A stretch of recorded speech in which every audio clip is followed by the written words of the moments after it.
Good afternoon, everybody. So before this interview, this dude was kind of rushed. He's homeless and he had to hurry up and he really didn't want to talk about the weapons because he felt like that um, it wouldn't seem logical to his story.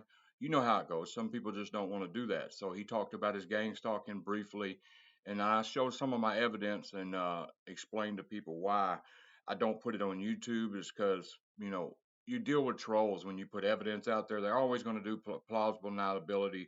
Oh well, this car was in front of your house just doing this. They were probably on the phone, or this car pulled in your driveway and went out and got something out the back seat. They do that a million times a week. That's no coincidence.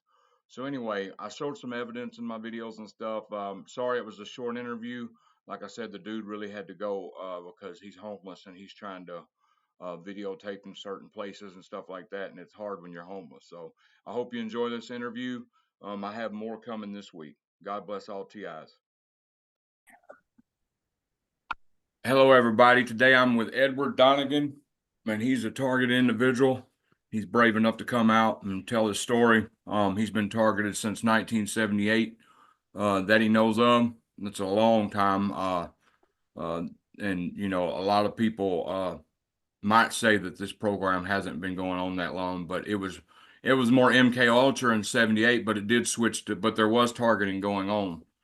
This targeting has been going on for a long time, covertly. So could you explain kind of like what your life was like before you were targeted and what it's like now? Yeah, I'll Like, give an and an example. example would be like I was outgoing. I had a lot of friends. I had a lot of associates, very, very well known in the community. And then all of a sudden, uh, Yeah, and I I can do it now in now I'm agoraphobic. I don't leave the house. I'm very, very like I hear B2K all the time. My life is just destroyed. They ruined all my friends and all that. So that's just an example. sure. And I'd like to reference something which I've been actually put in my docs. I got as one of you in your Twitter feed. And what that was, it was a cartoon, and it showed how a normal person goes and does a normal thing, and they just do it. But if you're a target individual, you end up having to like dodge about 30 barbed wire fences, planted landmines, all sorts of other Right. hassles. Yeah, because they So sabotage everything you do. yeah, exactly. They find some way to undermine. Now, when I was released from federal prison, um, I was asserting through Freedom of Information Act filings about this harassment and stalking, but that didn't work, and I got arrested instead for harassing them. So when I was released on the misdemeanor charge, I had been sedentary for a long time. I'd gained a massive amount of weight, and I was diagnosed with diabetes shortly afterwards. Required counseling after release. They did a screen of me and found I had diabetes. They knew I was massively obese, and my doctor had been warning me about it. So I had a trust fund, although my mother had died. She left a trust fund that would pay for my health. Well, the trust fund joined in on the targeting and wouldn't provide money I needed for health care. They wouldn't provide the dietary things I needed and left me in extreme poverty. And at the same time, that was being undermined by this trust fund manager. Then other things started to happen too. I had lowered in 6 months, I had lowered my diabetes score. It's called A1C from 13.3, Yeah. which is morbidly obese, down to 4.7 in 6 months. I lost massive amounts of weight, was using fun music in the gym and very social. How did you do that? If you don't Well, mind I me asking. had come from the San Francisco Bay Area, going back to Summer of Love back in the 1970s. We grew up in San Francisco during the 70s. Okay. And I was always a part of the music scene, going to the Fillmore, listening to bands like Jefferson Airplane, the Pacific Northwest Sound. I was really into Grateful liberalism Dead. and free speech. Yeah, exactly right. Yeah, when I Yeah. saw Terry Garcia live, Uh-huh. stuff, Did you ever make it to Woodstock? actually scalping tickets. They go to Woodstock. No. Don't eat the brown acid. Yeah. You remember that? Yeah, I do, man. I've come across a few microdonts here and there. Yeah. A couple of rims too. Yeah. No, but what I was saying is, I'm sorry, I interrupted you. I was just wondering how you lost weight. Yeah. How you So lost all them basically, pounds. it's not different in terms of health as it is in any other matter, like studying natural philosophy, which I like to do. I like to go into Greek origins of law and philosophy. Whatever I do is discouraged and harassed, and I'm treated like an idiot. And the health is no different than any other category. It's acted out, why call a person an idiot when you can show they're an idiot by surrounding them and embroiling them in something that seems idiotic? And this parade of making me look idiotic occurs in all areas of my life. Right. So you're saying before, but what was life like before targeting? Was you a happy individual? Well, I had worked in, I have dyslexia and ADHD. It's actually a comorbid thing that's kind of a rare form of disease. So I had flunked out of college and went into high tech. Exactly when I started succeeding in high tech, some behind the scenes sabotage occurred. So I became a writer. I started writing about my life and natural law philosophy, but I got harassed too. So I've kind of gone through phases of flunking out of college, going into high tech, exhausting my high tech career when I got sabotaged in the workplace. And then after that, becoming a writer. And then some of my books were sabotaged. I had break into my home and things like that. Right. But what I'm saying is before you were targeted, were you like the happy-go-lucky hippie dude going to I usually concerts and am, stuff like despite, that? yeah, I usually am kind of happy go lucky. And, I'm not You had a particularly lot of litigious. friends and stuff? Yeah, I did, but they, like, I'm referencing one guy now. We had good friends. I really liked the guy. I was working in the library at the book, and he was kind of gotten behind the scenes. They turned him on me, and then he began attacking me. They peel away the people that you like to become your friends. They'll like co-opt them into, this kind of a program. It seems. Right. So now compared to what your life was like before targeting, they basically ruined your life, right? Yes, exactly. And they Right. make In everything every you aspect do. of it: health, finances, job, access to home and office space, apartments, anything. Wow. Uh, could you explain your targeting a little bit, like stuff they do to you? Yeah, it's sort of like they take anything that's normal about you, and I think this is the common experience, and they'll act like there's some abnormality that makes you a threat to the community. Then they'll ask the community to blacklist you. Or they take some attribute that's really yours and would cause you to be accepted by others because you have this nice attribute. And they'll immediately try to reverse that and say, you're the loser who doesn't have that attribute. But often there's a person who's co-opted and discredited you who says they do have that attribute and they should be chosen socially over you. Right. Yeah. See, when you're really blacklisted, and I'm really blacklisted. That's why I don't go out. Because when I get to a community, there's notifications sent out to businesses, Yeah. stores, churches to not mess Yep. with me at all. Yep. I've got turned down trying to buy food stamps. I've had stores. I would tell some my girlfriend or whatever and be like, "Look, I'm on my way to this store to pick us up dinner." They would close the store temporarily. Oh, this Yeah. store's I've closed. had that too. I've had that too. Yeah. They snap close things. Yeah. Yeah. So they try to blacklist you, in Pensacola, like I had all in Pensacola, I had churches and everything just turned me down, homeless Yeah. shelters and everything. So Yeah, you go exactly. through And I've that seen too? Eric T. Carlson's written a lot about that, that they have a warning system of a person's coming to your vicinity. Be very careful about this person. And we'll list about 30 smears. And everybody's incited to make sure that person can't get any kind of foothold, even just walking into a store. Yep. Yep. Yeah. So you're blacklisted. You would call yourself blacklisted like that? Yeah. Yeah. And then additionally, a lot of times I've been in arguments with people who are planting evidence like meth types on me. I've said I've had a drug history going back to around 2000, year 2000, but they plant them on me now as if I'm involved in that now, and I'm not. But that adds Right. to the paranoia and fear about me. I think what they do so effectively is that they play to the fears of the community. They say, guess who's coming? Guess what we know about this guy?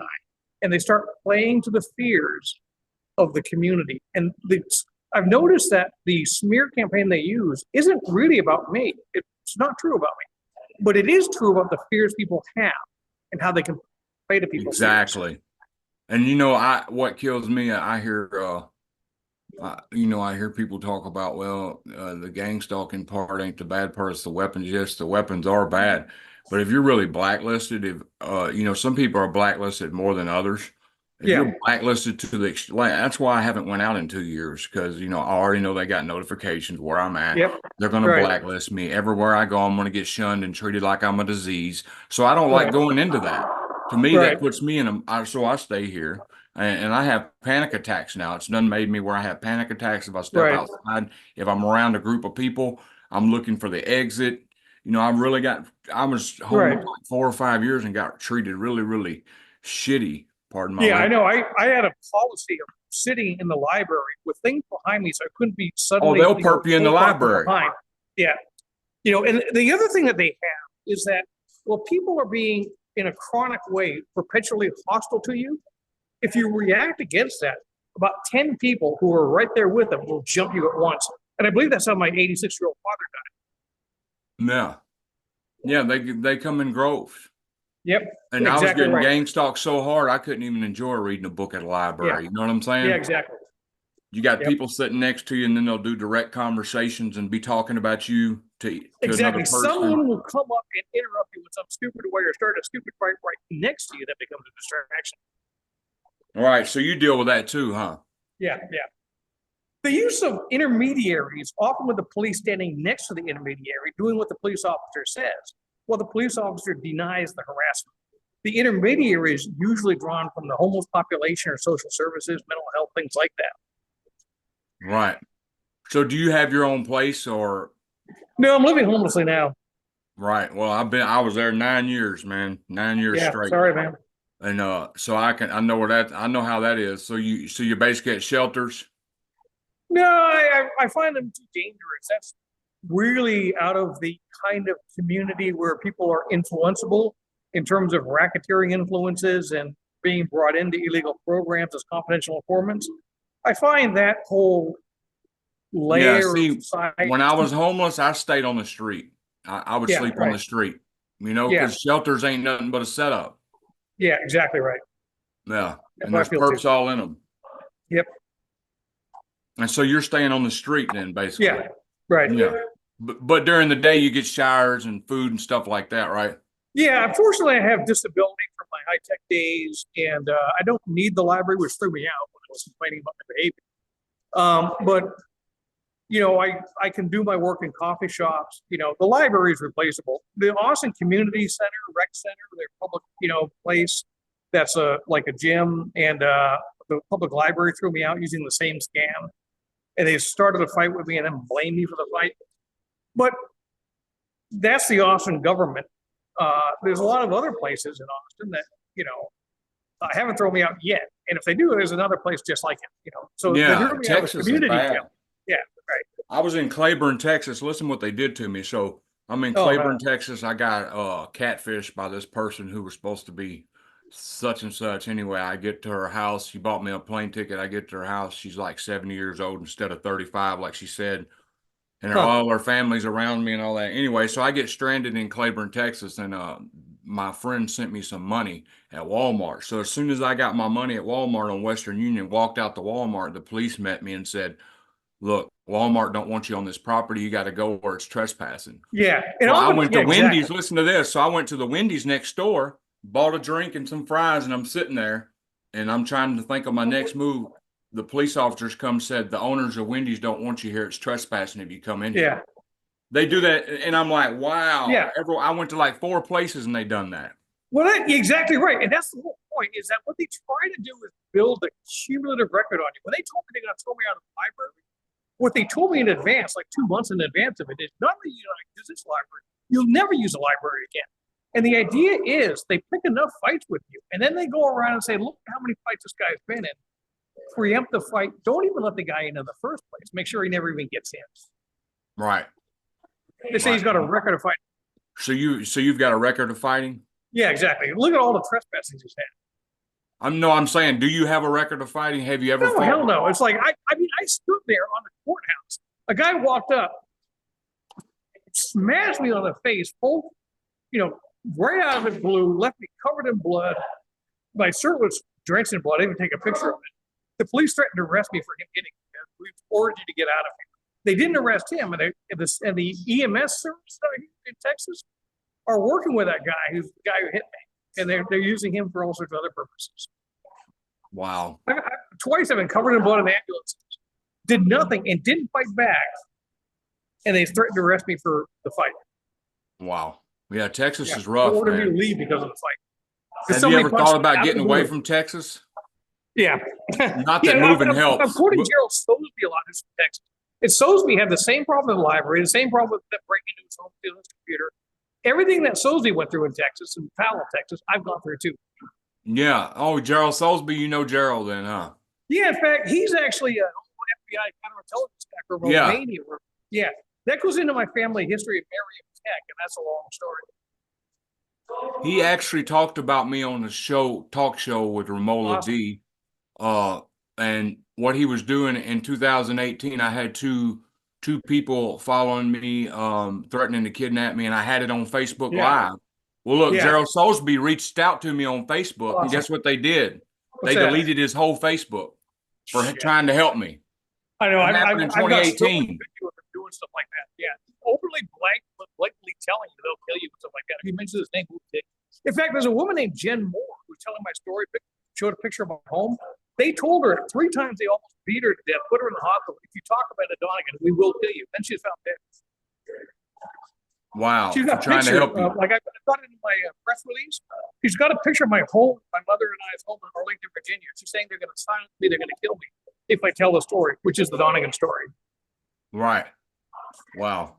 Yeah. So do you get V2K or anything like that? Like I get 24/7 V2K threats. It's I'm just like, chatterbots going off I'm 24/7. like I think that there's certain things that I used to say I heard the neighbors through the walls. Others say I didn't hear that. I'm saying I did. There's some kind of things I don't know enough about that. I'm afraid that even when, I started out radiologically attacked with raw source radiation and stuff like that. I also think that there was a DEW attack. The problem is the stuff that's intangible, you can't touch, like V2K or radiological energy. When you talk about that stuff, you can't prove it because you can't touch it, you can't see it. Right. I think some of that stuff's going on, but I tried to steer clear of that stuff. Right. So you're used to the basic old school Stasi style smear Yeah. campaign, stalk you What to I death. can prove is them on tape saying that we're going to kill you if you say certain things. I mean, that's obvious. So I stick with that. Right.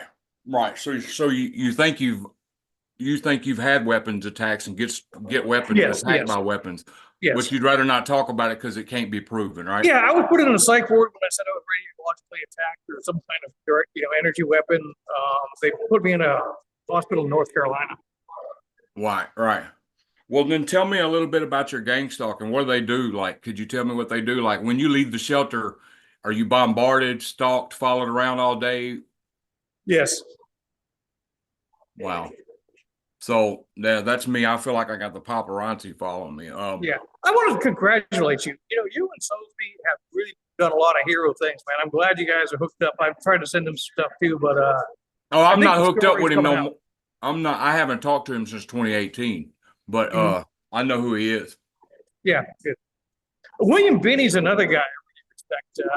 And Carl Clarkson, he talked about the reason a lot of people get these kind of harassment attacks, which are vague, and you can't really prove they're going on unless you tape it. But what they do is they say you're paranoid because of that, and you end up under arrest for paranoia, or you end up in a psych ward, a discredited person. Right. Right. Now, Carl Hold on, let Clark me says get the that's the kitty reason out of they the way. DW. Say hi, kitty. Hey, I'm a tortie. Look, it, We rescued him from a fender. He was in a car fender, had been up there about 3 days, and we rescued it. Well, it's a her, and she's oh a wow, tortoiseshell, and tortoiseshells uh-huh. are supposed to be lucky. They're rare cats. So, Awesome. uh, Awesome. so could you just give me like I'm just trying to figure out. So because I asked a lot of people about these weapons and stuff, but like since you don't want to talk about that, when did this start for you? How did you figure out you were a targeted individual? Possibly, I've had some good fortune in finding some information from some others, and when I began to compile the whole story, for me, I think it started in Dorchester, Massachusetts, when my father was born a Roman Catholic from an Irish immigrant family, right along the lines where the Kennedys were born in St. Aidan's Church. And I believe this is tied into the Kennedy assassination. And that woman, Jen Moore, was talking about Alan Dulles and the Donegan family and the OSS CIA history of the Donegan family and where my mother comes from, where Secretary Dean Rusk was from, Davidson, North Carolina, and the Underground Railroads of World War I and II. My family ties into that history, and a lot of elite families come out of that history. Allen Dulles, George Bush, the DuPont family, Truesdale family, all the robber barons, William Randolph Hearst, the oil and Rockefeller money and Standard Oil and the Rockefellers and all these guys are big robber baron elites are trying to hide a lot of what happened in the Cold War. And I think my family is a part of that. That family history is, and I've got that from 2 or 3 credible sources. Right. So, what was going on that made you think, hey, something's going on, something's not right? Well, one thing has always been an issue about DNA. My father was in atomic testing. He flew the P-51 in World War II. He did it as reconnaissance, trying to find bomb targets and bomb damages, things like that. He also flew as a member of the 8th Air Force, which was part of defending Britain from the Luftwaffe.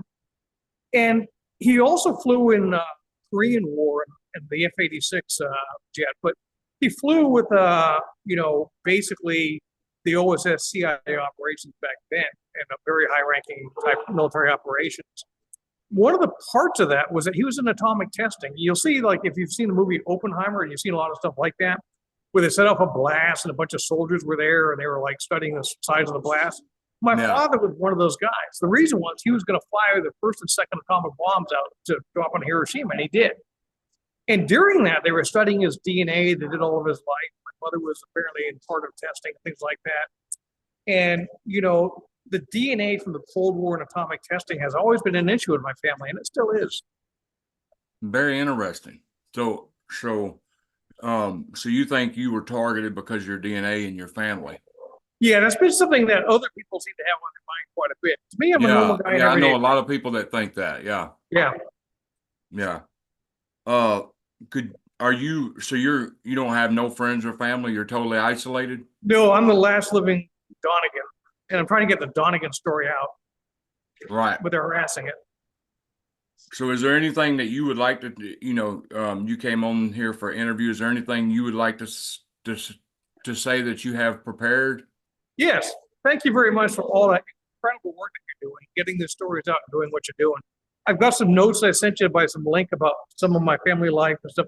I put it under, I think, called 28 title, federal law, Title 28, Section 1746, making an affidavit. I stuck that out with some of my story. I hope you take time to take a look at some of that. Yeah, it wouldn't let me in when I clicked it. It wouldn't let me in. Okay. I'll make sure I find a way to get it to you. So you don't want to say nothing on here, though? No, I mean, it's kind of a long story, but basically, I think I've got the common story that others have is that people are skidding out stuff that's just kind of, bothersome and gets in the way of things.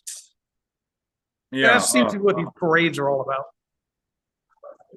I'm just saying, what would you say to other target individuals going through this? Like somebody who's watching you, who's a new target. Make sure they don't get in the fight. If you get in the fight, you're going to lose. They've already rigged it. Right. So is this what you sent me, the William Cooper Patriotic Sovereign Press? Was that you? Yeah, that's one of the things I use. I'm kind of steering away from that now. I moved away, but it's kind of like William Cooper Kennedy assassination stuff. But I'm kind of steering away from all that. That's the old title. I've got something else. On page 82 of Behold a Pale Horse, William Cooper says, I wouldn't be surprised if a couple weeks after this, I'm assassinated. He says that at the top of page 82. Right. Yeah. I know. Definitely assassinated him. Yeah. So in any case, the prepared thing is thank you very much and hang in there. Keep doing what you do, please. Yeah. So you don't. So how do you deal with gang stalking? Do you just ignore I'm trying to turn the other cheek as much as I can. Right. And trying not to get in the fights. Right. And being homeless, it's hard because, they know where you're going to be, of course, and they know where you're going to go eat. The best thing to do is document it. This is what they always say about stalking. Your best hope is to document it and build a credible case that you are being subject to these parades. Just document it. It's hard to prove until you get a lot of, repetition. I was talking the other day, in science, when they're trying to prove things that are hard to tangibly touch, they talk about having like 6 nines of reliability, 0.9999 sure that there's a pattern here. And you've got to have 6 nines of reliability that there's 99% pattern that you're being stalked and that this activity is parade and it's regular. And see, I can go in here. I'm tempted to show you right now. I can go share the screen and show you my evidence. And the reason I don't put my evidence on YouTube is they always leave plausible deniability. And Yeah, right. Exactly right. Yeah. And that's the So point. The covert aggression or microaggression will be denied, but it's supposed to be chronic that you'll respond to it. But when you do respond to chronic denied aggression, you look like the aggressor. They're chronically harassing you covertly, but when you respond to it, you're the aggressor. hold on one second. I'm going to show you something right here. Yeah. Okay, watch this. Now, people might say, well, plausible deniability, but watch this. So you can see the screen? Yeah. Yeah, here it is. Yeah. All right. That's that's I don't think that was a drone now that I look at it, but it might have been. That could have been. Yeah, I've got these same things. I got these collages of the events underway. Yeah. Now look, this is 3:48 in the morning right here and it's 20 degrees outside. So you tell me if a bird's out. Birds are not out at that time in the day. So I really see, but that's why I don't show this. AT&T van parked in front of our house. We got Comcast. Yeah. They always come Spectrum, and park in front of the house. Yeah. This van, I was getting hit really hard when that was parked in front of our house. Yeah. And that's what they do is they work with a lot of companies like the postal delivery, the field service tech. They'll pull them over on the way to your house. They want you to do something special. Yeah, and then you had let me see if I got that one. It's just you see what I'm doing. I got a bunch of pictures of cars in front of the house, and I got a lot more evidence. See, that's right in front of our driveway. They just sit there and park right in front of the driveway. That's some kind of beam that was coming out. And that wasn't the spider web. I went and looked. There was no spider web there. That's kind of Robert Duncan said orbs and stuff are direct energy. So, and then these are just cars. Like this car sat there for like 7 minutes. He went around the block and then he went around the block. Yeah. And then he came back and sat there again. So, they just do all, because I don't leave my house. I bought a book from Kathy Meadows online in the EPUB about being targeted. Hey, I'm a target individual. She's got links to all this stuff. And you can see the guys orbiting around you and stuff like that. It's common. Yeah. They call them trackers. They're kind of like, people just meant to track you and follow you around. Gang stalking. This is a gang. That's Burns. Yeah. He's got. You got those too. Okay. I didn't get pictures of my Burns. That's definitely a drone. Yeah. And I don't have all my evidence cataloged yet, but I get cars stopping in front of the house all day like that one. Yeah, right. Yeah. I just wanted to show you that real quick because people's like, well, dude, you don't show your evidence on YouTube. Well, look, because I don't show my evidence on YouTube because all it's going to be is trolls talking about how do you know that car was doing that? Yeah, I've got like 7 different archives.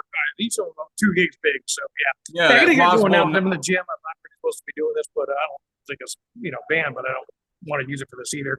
I gotta get going. I want to thank you for all you do. Oh, no problem, man. Yeah, well, thanks for coming out, man. Cheers, man. Take care. All right. Good. All right. Thanks.